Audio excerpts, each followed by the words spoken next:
Hello everyone, this is Jimmy and welcome to episode 34 of FTB Interactions. Once again, it is update day. Now this update doesn't change all that much for us, but there's one thing I definitely wanted to do, and that is get dense emerald ore. Our miner now picks up a little bit of dense emerald ore. It's still pretty rare, but I mean it's good to get because we need it for those circuits that we were making last episode. So, dense emerald ore into cache, and then I process it the same way I process my diamonds. So they get... Whoa, how did this get filled with stone? I must have let stone through somehow. Hold up. Problem fixed. Yeah, I did accidentally let stone through because earlier I put this cache here without locking it. So stone went into here, or cobblestone went into here, and then it got processed through our smelter system. It also caused everything to get fully backed up, I guess. But anyways, I'm processing those emeralds ultimately through our sifters here, because I want to get more of these exquisite emeralds. And I have 1,000. Honestly, 1,000 is probably enough to finish out the pack, but you never know. It doesn't hurt to have more, that's for sure. Taking a look at the other quest changes, there's some more quest rewards. As we got an adjustable storage unit from our miner. A couple other neat items. I'm just going to hit the claim all button and see what that gives us. Actually, let me empty out my inventory a little bit so we have space for our new quest loot. Let's see what all we get. 13 quest rewards. What am I taking damage from? I guess a hot tungsten ingot. Alright. Ooh, runes of sacrifice. More runes, I like that. What is a gift that keeps on giving? 60 EXP levels. Alright, let's put the hot tungsten ingot away because it's burning me. The gift that keeps on giving is a octuple compressed cobblestone, apparently. Alright. I guess, if we need a lot of cobblestone. And these runes we got, let's see. So there's displacement. I think displacement runes make it move more blood from the blood altar to the tank per operation, which means that we can consume more blood outside of the altar. That's good. 4 of those. 8 sacrifice runes. I love sacrifice runes. In fact, I think we just got the ability to make these. In fact, we don't yet have the ability to make these because I still don't have a runic altar. We could make them with a little bit of work, but why make them when they get given to you? Oh no, I accidentally made mine the platform underneath. Alright, let me fix that afterwards, but 8 sacrifice runes should increase I think they're 10% each, so that'll increase our blood output by 80%, because we go from 0 to 8. Let's check that. Does this... Yeah, it does update. Oh, I guess it's additive onto the bonus from having from having matter. So it's a bit less good than that. Well, anyways, I have to fix this hole I just made. Copy paste gadget to the rescue. It doesn't overwrite any existing blocks, so I can just use it like that and it'll fill in basically all the gaps. I somehow have... Oh no, never mind. I have exactly the right number of Lego pieces. Anyways, the other runes we have are efficiency runes, which my mining speed is too high, which reduce the negative progress from not having enough blood. And what are these displacement runes that I mentioned earlier? One thing I'll definitely want to do still is improve our blood collection rate. We're now up to 150 millibuckets per... I don't know how many seconds it takes for this thing to run, but 150 millibuckets per operation, that's not going to be enough. At some point, I think I'll set up the Ritual of Culling. I think that's the one it's called, which kills mobs for blood. We just need some good mob spawner. Thankfully, we actually have access to good mob spawners now, because we can make Wyvern cores. There we go. Those use the crystal assemblies that we just got access to, as well as draconium dust, which we, I believe, can make in a mixer. Impure draconium dust. Yeah. So look forward to mob spawners soon. Getting started with actual progression for the day, let's do some IV things. So far we have a couple IV machines. That's great. They consume a lot of power. We're going to need to generate IV level power. And there's a couple options, right? There's like the big diesel generators. I guess, no, there isn't a big diesel generator, not until LUV. But whatever. My choice is, I'm going to go with the quadratic or Naquata Reactor Mark II. Mark II is IV. So these produce, I'm pretty sure they produce 1 amp. Let's see, what does the tooltip say? Voltage out. I guess it doesn't say amperage. But it's a single block generator, and these tend to produce 1 amp each. So let's, I don't know, make 4 of them. Apparently, I'm being harassed. All right, let's deal with you harassing me, and then take a look at what we're missing. So I saw plutonium and something. Plutonium and improved nether stars. All right, so I think we have we have radon here. Right, all we have to do is send nether stars into this chemical bath to make improved nether stars. So let's set up a recipe for that, and then we'll visit the plutonium problem. Instead of doing this recipe on demand, I think we just want to keep nether stars in this input slot. The problem with doing it on demand is that it takes it the better part of forever, 96 seconds at HV. And I don't really want to wait a minute and a half each time I need one of these.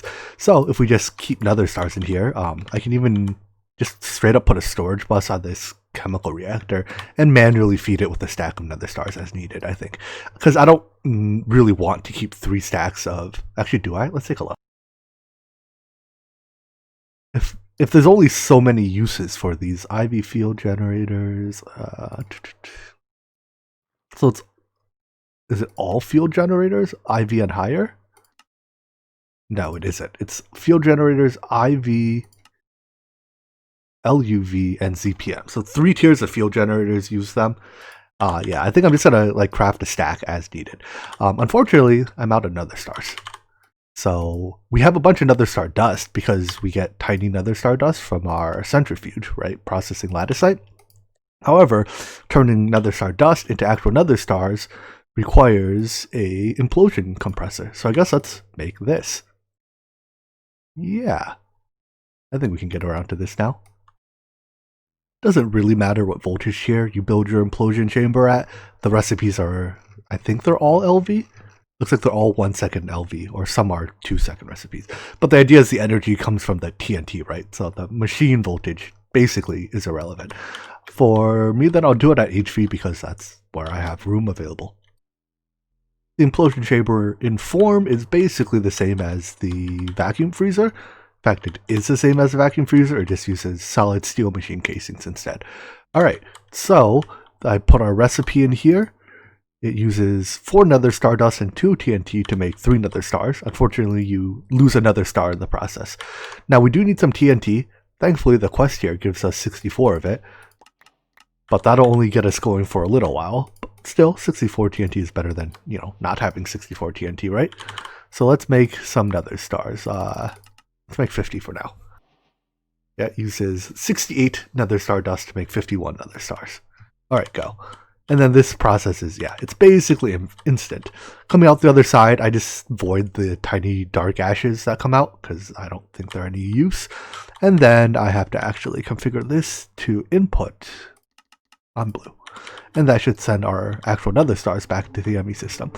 Now, as for making more TNT, we have a little bit of toluene, which comes from our processing system here, our naphtha processing.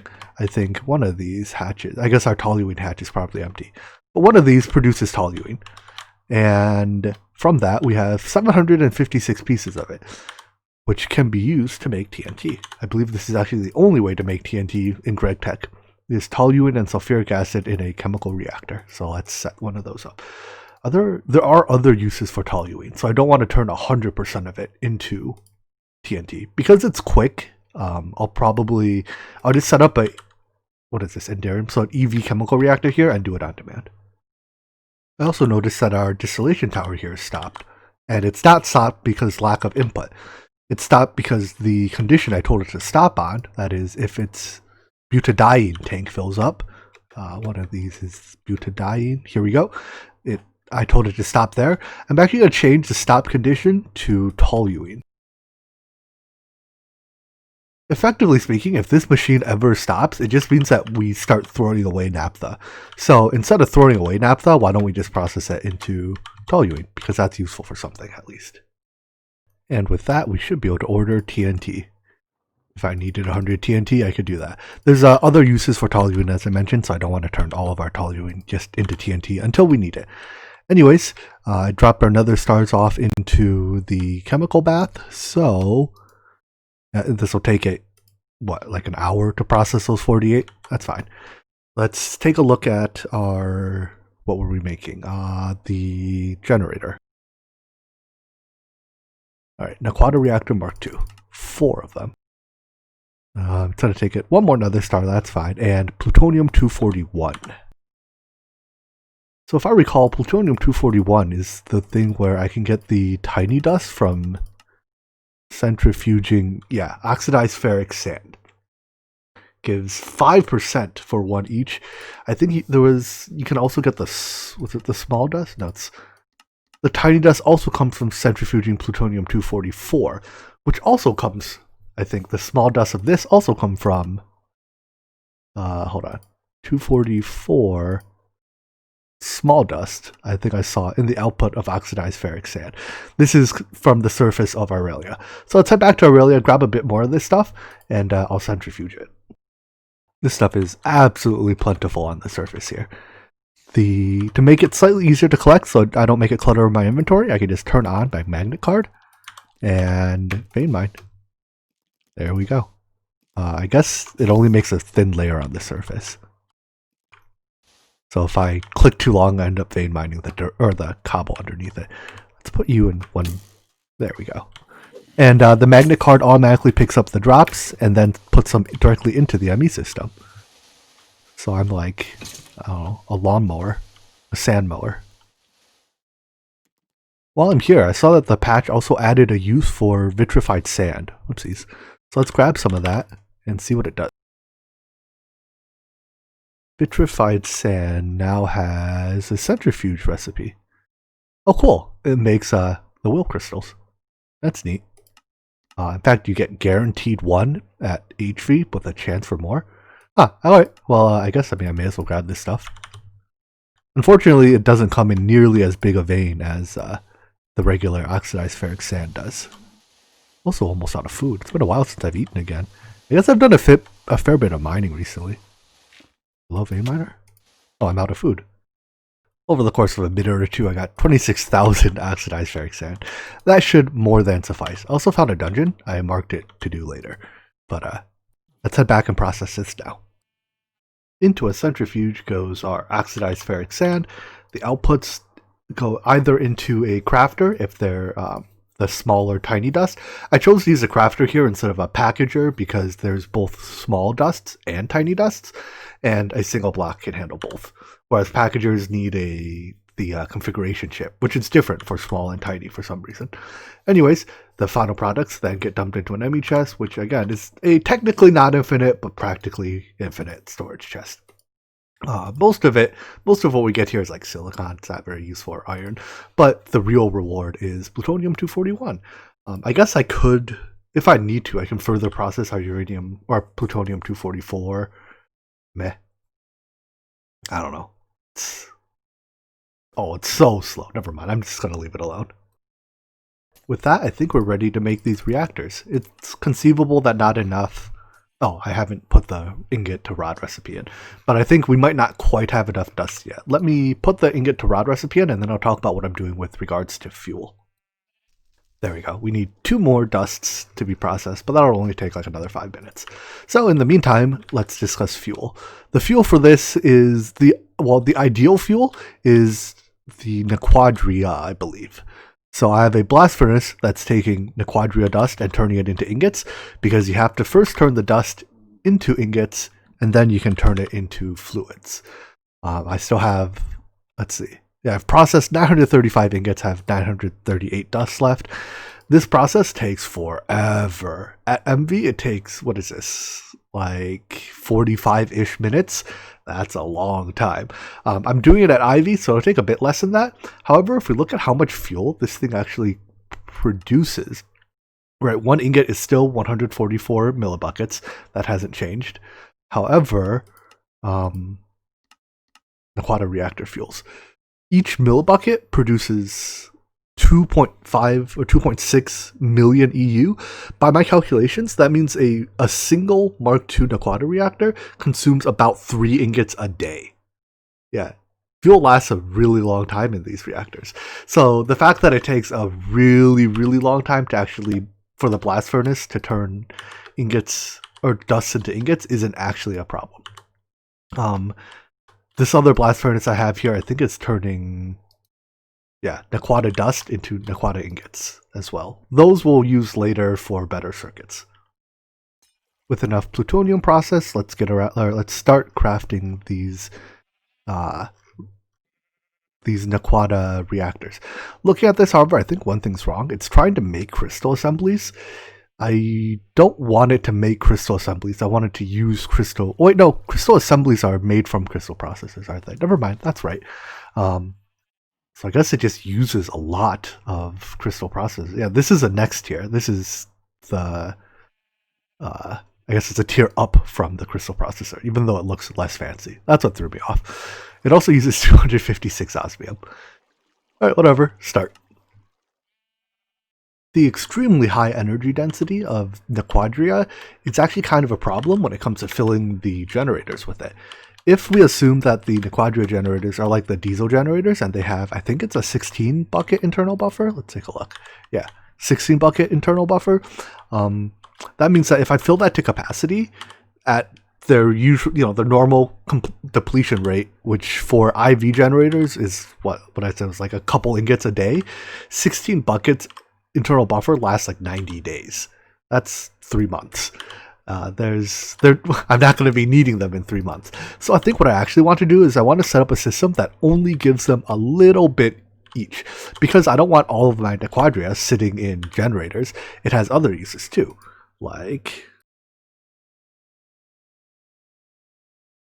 such as so it can be burned for fuel and it can be turned into neutronium. And I can only surmise we're going to need a lot of neutronium. So, actually, out of curiosity, is there a form of neutronium that can be made in the mass fabricator? I doubt it. Right? Oh, wait. 5,000 buckets of just neutral matter can be used to duplicate neutronium at about 8 hours a piece at LV. I wonder if this is an easier way to make neutronium than it is to produce it through the chemical reactor way. Well, I'll consider both when we get there. The fact that neutronium only uses neutral matter, though, kind of... My choice to use bauxite dust, which produces equal amounts of neutral and positive matter, seems less than great now. We do have a lot of matter backed up, though. Anyways, I'm going to wait for those generators to finish, and then I'll set up a way to only feed them with a couple, maybe like 1 bucket of fuel at a time. The first store crafted, so let's just check its fuel size. It doesn't even tell me how much fluid it can hold. But based on this UI, I assume it's going to be the same as the diesel generators. Alright, so let's wait for the other, I guess, 1 left to finish because I only made 4. And then I will pump 1 bucket each into them. How? I'm going to use logistics pipes for it, strangely enough. The reason I want to use logistics pipes is because fluid supplier pipes very conveniently can specify to stock only a certain amount of fluid. So let's take our fluid Naquadria, put it here, and just say 1 bucket. And that should pull exactly 1 bucket of fluid from our drum into our generator. And now our generator, I guess it consumes 64 millibuckets at a time and runs for patently forever off of that. Anyways, I just have to copy those settings over to each of these. Unfortunately, I don't think there's a copy-paste tool for this, but it's one block to configure for each generator. Not bad. And by holding shift, I can see the full tank size. It is 16 millibuckets. So this way, because I'm only putting 1 bucket of fuel into each, right, the other 64 buckets of fuel get to stay in our drum where we can use it for something else later, such as if we were to add more generators.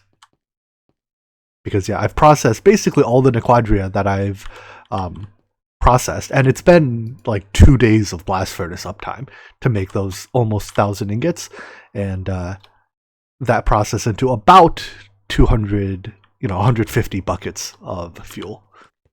So if I were to jam it all into generators, it would fill up just 10. Having an abundance of IV power generation now means that we can switch our transformers around. So instead of using EV power to power IV machines, we can now use our IV power to power EV machines. So is this the right way to place it? I guess not. That must mean you place it this way? Yeah. And then you hit it with a wrench, or is it, no, it's a soft mallet to turn them from transform down into transform up mode, or other way around. No, they start in transform down. Transform down is what I want. Transforming down, yeah. So they're taking IV power and outputting EV power. Turns out the quest to get one tiny pile of plutonium-241 gives us another 16, but oh well. I guess I didn't have to wait for it earlier. This is pretty good food. Paradise burger. Anyways, I'm going to, I think, take a second and clean up some of my quests. There's some quests that I've done, I just haven't actually, like, I've basically done this quest, right? I have vanadium in my ME system. Oh, that's vanadium gallium. Actually, I don't know what it wanted. I guess it wanted vanadium gallium. But I just haven't actually claimed the quest because I've never picked up the item. So I'm gonna, complete these quests really quick. I have so many quests that are blocked because I haven't done basically these three. Technically, this quest I've done, but I guess I did it out of order, so I've never had all these materials in my inventory at the same time. But let's see. Oh, I guess all I have to do to complete this quest is make an Awakened Activation Crystal. I should just do so, I guess. It's not going to be that bad. The Awakened Activation Crystal is just used to begin certain rituals that the basic Activation Crystal can't do. So, right-click to bind it to yourself. Quest complete. Is that another perfect lens? Nice. Alright. More just completing quests. I feel like this quest here is designed to bait you. It has you make GregTech titanium, and it gives you GregTech titanium, but this multi-block requires the other titanium. Whatever. These things are significantly less useful now that I've already made my multi-blocks, but I'll still do the quest just so I can do the quests that follow.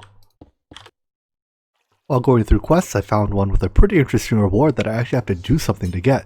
So, Reinforced Iridium Alloy rewards us with a Ameno Murakumo no Tsurugi. This looks like a really good sword. It doesn't have looting on it, unfortunately, but it's the Reaper 7 that really catches my eye. Reaper lets it drop mob souls, which are used to choose what mobs come out of Draconic Evolution spawners. This is made with, in our Implosion compressor, which we just made with Iridium alloy ingots. And what is it used to make? I guess that's a base sword. No, neutron reflectors. These are used to make fusion coils, which is for either the very top tier coil block. It's even better in a multi-smelter or hotter in a blast furnace, but more importantly, these are used in fusion reactors. Aha! That even completed the chapter. I haven't completed very many chapters, but here's one of them. Give me that sword. Yeah. Does it have -2 attack speed? Well, it still attacks plenty fast. While we're looking at shiny enchanted items, let's make an Altar of the Seas and play with it a little bit. The purpose of this thing is to take different enchanted items. So you give it 4 different enchanted items, I believe, and it drains experience from you and generates a enchanted book of presumably extremely high level. Let's try it out. So step 1 is, I suppose step 1 is to place it down. I made 4 thaumium picks and enchanted them. I thought they have higher enchantability than other items. Maybe they do. I don't know. And then you place it on. How do I place things on it? Got it. You have to right click it directly onto the little pillar bit. There we go. and then it drains EXP. Oh boy, does it drain a lot of EXP. I started just short of 300, I think. I was 300 and I did 3 enchants, or 4 enchants, so I was 288. Let's see how much EXP that took. Like 35 levels. And it gave us, that's a lot of enchants. I'm going to have to play around with this a bit. I want to see how high I can get a fortune enchant for my hammer. I know right now the best fortune I have is from a pickaxe I looted, 11, and I can rip the enchant off this and put it onto a hammer. But I have a feeling this can do better than 11. That is Unbreaking 39, by the way. So I've done some testing. The higher quality the input enchants, either books or items, the higher quality the output. That's not terribly surprising. However, I think we're seeing similar behavior to what we had on the enchanting table, where once you get above a certain point, you push regular enchants off the loot table. Like all of my super high level enchants only have Unbreaking, Holding, and Efficiency, because I think those are the uncapped enchants. And as I start using lower level enchants, I get these other ones, right? Like Block, Reach, Leech. But those are still capped by their values in the config. So I think this method cannot get you looting or fortune above 5, which is unfortunate because I was hoping to get fortune above 5. It does give you Unbreaking 50. So if you have something you really don't want to break, and efficiency 40, holding 30. But yeah, I guess 30 is probably the cap of holding, which is why it gets capped at 30. Anyways, so I guess we'll use that one pickaxe we have. This one. I know I've seen a screenshot of a loot pickaxe like this that had fortune 20 on it. Unfortunately, I'm not going to be able to get it. So, how do I get the enchant off this pickaxe? Well, we need a disenchanter from Draconic Evolution. That should be easy enough to craft. I need 3 bookshelves. And the Draconic Evolution disenchanter, when it disenchants an item, actually takes the enchantment off the item and puts it onto a book. So let's get a book. And we can strip this enchantment. I guess it takes 73 levels. Sure. Alright. Now, normally it damages the tool, but I guess because this tool is unbreakable, it doesn't. And that gives us a Fortune 11 book. Nice. I wanted to try to combine our Fortune 11 book with a regular enchanted book. However, oh wait, so if I do it this way, it costs 90 levels and it does work. Earlier I put them in this way, it only costs 10 levels, but it downgrades the Fortune to Fortune 5. So let's do this. I can combine the two for 90 levels, and levels are basically free, so, 90 levels, 1,000 levels, no big difference. This produces a book with fortune, efficiency, and unbreaking. Now I could just go apply that to a hammer for a billion levels. However, if I do that, I no longer have the enchanted book. That's not what I want. I want to use the mana enchanter from Botania and perhaps a tremendously large amount of our mana to apply the enchant to the hammer without actually consuming the book. However, I don't think I'm allowed to put the hammer on here because the hammer already has an enchant. So, I think we should be able to strip the enchant off the hammer with the disenchanter. Let's get a book again. Greg-Tech enchants behave slightly different from vanilla, so I'm not 100% sure if this will work. It does, I just need 20 more levels. And that should leave us with an unenchanted hammer that we can then re-enchant. So 20 levels to get rid of that fortune. Oh, I guess it doesn't damage the tool. Maybe tool damaging was a thing in previous versions. Alright, but now I have a unenchanted Terra Steel hammer that I can put on the mana enchanter. After that, I think all I have to do is take my enchanted book and also click it. Nope, that didn't work. Do I just throw it? Let's read the documentation. So the book says, scrolling. In order to utilize the enchanter, one would place the item on the enchanter and drop enchanted books in the circle. I assume the circle means the obsidian because I didn't see any circle. Items that are already enchanted, yada yada yada. To start the enchanting, right-click the enchanter with a wand of the forest. Alright, there we go. So, right-click you, throw the enchanted book, and right-click you. Maybe it has to be on the obsidian. Made a sound. Oh, there we go. Now it's working. It takes the amount of mana it takes depends on the level of the enchants we're applying. So since we're applying level 7.5 billion enchants, it should take, I guess it took, and check, about a quarter of each mana pool. And as a result, it doesn't consume the book. So instead of consuming the book, we consume mana. And now we have a hammer that is, oh, I guess the other enchants aren't allowed to be put on it that way. Oh well, we have a Terra Steel hammer with fortune, I think it's 11. It only has 12 because it's in my hand. Yeah, and now we can use this to process our ores to get even more ores. Mending and its variants don't work on Tech tools, so I'll just apply Unbreaking and Efficiency to it through one of our other books. I can, now that I know how to make these super high level books, they're basically valueless. So, alright, now we have a very good Terra Steel hammer. Next, let's test it processing an ore. So, what's a good ore type? We want an ore that normally does not have a macerator recipe, and we'll process that. How about Naquadria ore, or Naquada ore?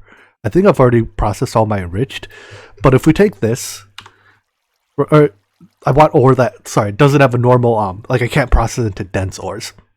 If I pulverize it, I get 2. That means if I use the hammer I was using before, I would get around 4, I guess.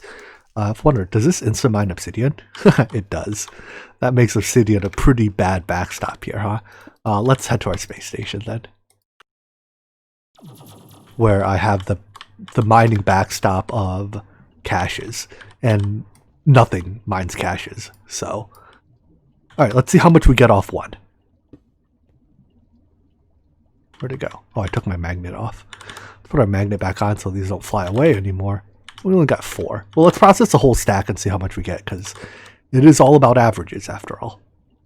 So off one stack of ores, we had 7 stacks of dust. That's, well, about 7 to 1 when using our fortune, I guess it's 12 hammer. If I can somehow find a fortune 20 pickaxe to rip the enchant off of, we can get even more. But there's remarkably little practical value to this. I do this mostly for my own entertainment and your entertainment. Anyways, this crushed Naquada ore is actually useless, so I'm not even going to bother processing it. I don't need more Naquada dust. Since I invested the time into making this good hammer, let's also invest time into building a system that makes it a bit easier to use. So previously I was hitting this mechanical user with a time in a bottle and just hammering into that corner, right? However, I think formation plans, while each individually are a fair bit slower than a time in a bottle mechanical user, they, I can use multiple of them in a row quite easily. So we just put all of our inputs in here, stand here, and hold down left click. And that hammers, as fast as I can.